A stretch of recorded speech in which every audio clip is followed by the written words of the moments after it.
The bloom in canola flowers is the harbinger of an established oilseed industry in Pakistan through Pak China Agriculture Corporation.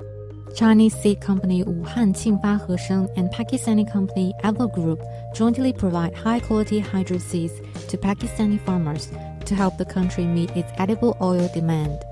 Pakistan's annual consumption of cooking oil is around 5 million tons, but due to the low economic potential of the oil seeds in the local market, they are not preferred by the farmers. Currently, we are importing from China. It's registered variety. We are already testing many varieties. We'll screen out the varieties, and as soon as we'll get new varieties, we'll definitely try to introduce new technology also. When the seed would be available locally, adaptability would be done.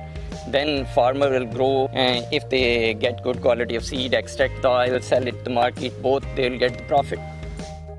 If we give the seed, we transfer this technology, so farmer can cultivation this variety.